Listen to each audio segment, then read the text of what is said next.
तो बसची वाट बघत उभा असतो। बस आल्यावर बसमध्ये चढतो आणि तिकीट काढतो। बस चालू झाली आणि तो आठवणीच्या प्रवाहात मागे वाहू लागला। त्यावेळी तो ऑफिसला जायचा। रोजचा त्याचा प्रवास बसने व्हायचा, तेव्हा तीही त्याच वेळेची बस पकडायची।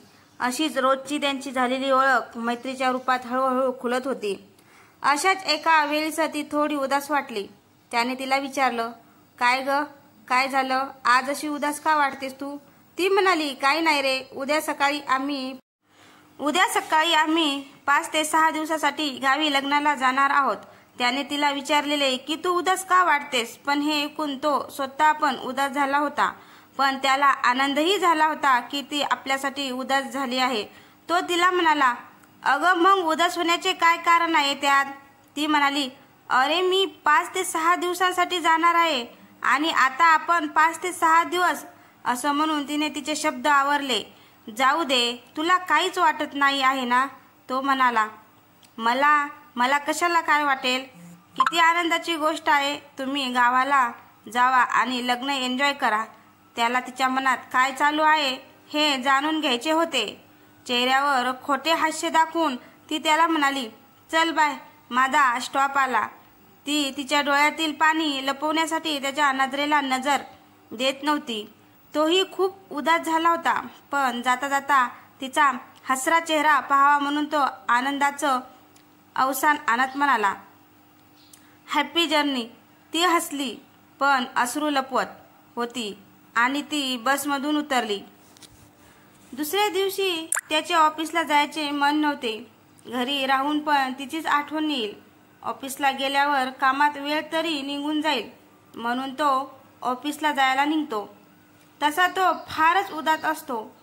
तो बस स्टॉपवर जातो आणि पाहतो तर काय, ती बस स्टॉपवर उभी असते। त्याला आनंदही होतो, पण स्वतःच्या डोळ्यावर विश्वास बसत नाही। तो तिला विचारतो, अगं तू लग्नाला जाणार होतीस ना? ती म्हणते, नाही गेली रे। का ग? असंच नाही जावंसं वाटलं म्हणून नाही गेली। त्या क्षणी त्याला असं वाटलं की ती आपल्यासाठीच नसेल गेली। त्याला खूप आनंद झाला होता। बस आली, दोघे बसमध्ये चढले। तो तिला पाहतच बसला होता, ती मात्र शांत बसली होती। असेच दिवस उलटत गेले। तिचं नंतर बस स्टॉपवर येणं कमी झाले होते आणि आली तरी शांत असायची, काही बोलायचीही नाही। त्याने अनेकदा तिला शांत राहण्यामागचं कारण विचारलं, पण काही नाही असं बोलून तिने ते टाळले। त्याला नंतर असे वाटू लागले की तिला माझ्याकडून तिच्यावरच्या प्रेमाची कबुली पाहिजे असेल।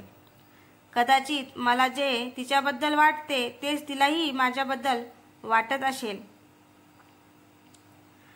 तिचा वाढदिवस येत होता। त्याने ठरवलं, तिच्या वाढदिवसाच्या दिवशी मी तिला सांगून टाकीन माझ्या मनातलं। तो तिला सांगतो, तुझा वाढदिवस येतोय तेव्हा आपण कुठेतरी जाऊया का? ती बोलते, ठीक आहे जाऊया ना। तिचा वाढदिवसाचा दिवस येतो। दोघे बस स्टॉपवर न भेटता दुसरीकडे भेटतात। तो तिच्यासाठी गुलाबाच्या फुलाचा गुच्छा घेऊन जातो। ती समोर येते। तो तिला म्हणतो, वाढदिवसाच्या हार्दिक शुभेच्छा, आज खूप सुंदर दिसतेस तू। ती लाजते आणि थँक्यू बोलते। तो तिला म्हणतो, आदिती, मला तुला काहीतरी सांगायचं आहे। ती म्हणते, सांग ना। तो म्हणतो, आदिती, माझं तुझ्यावर खूप प्रेम आहे ग। आणि फुलाचा गुच्छा तिला देतो। ती त्या फुलांचा गुच्छा घेते आणि म्हणते, आदित्य, माझंही तुझ्यावर खूप प्रेम आहे। आदित्य तिला म्हणतो, तू माझ्याशी लग्न करशील का? आदिती त्याला म्हणते, नाही। का ग? प्रेम करतेस मग लग्न का नाही करणार? ती खाली मान घालते आणि त्याला म्हणते, नाही करू शकणार, आणि तिकडून निघून जाते। तो तिचा हात पकडतो, पण ती हात झटकून तिकडून निघून जाते। तो विचारात पडतो, का आदिती अशी वागली? लग्नासाठी होकार का नाही दिला? जर असंच करायचं होते मग प्रेमही का केले माझ्यावर? त्याच्या मनात अनेक प्रश्न येत होते। त्याची उत्तरे त्याला तिच्याकडून पाहिजे होती। तो तिच्या मागे मागे जातो, पण ती त्याला दिसत नाही। तो खूप उदास होतो। त्याचे डोळे पाण्याने भरून येतात। नंतर तो घरी जातो। दुसऱ्या दिवशी तो बस स्टॉपवर जातो, पण ती येत नाही. असे 4 ते 5 दिवस निघून जातात. ती येतच नाही. तो ती का येत नाही हे बघण्यासाठी तिच्या घरी जातो. तिने तिच्या घरचा पत्ता त्याला आधीच सांगितलेला असतो. तो तिकडे जातो आणि तिकडे जाऊन त्याला शॉकच लागतो. तिकडे गेल्यावर तिच्या फोटोला हार लागलेला असतो. तो तिच्या घरच्यांना विचारतो, हे काय, हिच्या फोटोला हार का लावला आहे?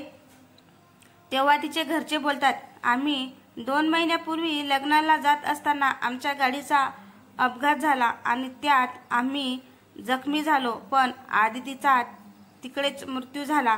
हे ऐकून तो बोलतो की हे असे कसे होईल? आदिती तर 4-5 दिवस झाले फक्त आली नाही आहे, म्हणून मी तिला पाहण्यासाठी इकडे आलो आहे. घरातल्यांना असं वाटतं की हा वेडा आहे कोणतरी. ते त्याला बोलतात की हे सत्य आहे. तो जोरात आदिती असं ओरडतो आणि खालीच बसतो. तेवढ्यात बसचा ब्रेक लागतो आणि तो भानावर येतो. आज त्या गोष्टीला 5 वर्षे झाली, तरीही त्याच्या डोळ्यातून अश्रू निघत असतात. तो ते अश्रू पुसतो, बसमधून उतरतो. त्याला असे वाटत होते, माझ्या प्रेमाची कबुलीच तिला माझ्यापासून दूर घेऊन गेली. ती केवळ माझ्या प्रेमाच्या कबुलीसाठीच मृत्यूनंतर देखील परत आली होती. जर त्या दिवशी मी तिला माझ्या प्रेमाबद्दल सांगितलं नसतं तर, पण तेच ऐकायला तर तिचा जीव माझ्यात अडकून राहिलेला होता. आदिती प्लीज परत ये ना एकदा. तर मित्रांनो, तुम्हाला ही कथा कशी वाटली? कथा आवडल्यास कथेला लाईक, कमेंट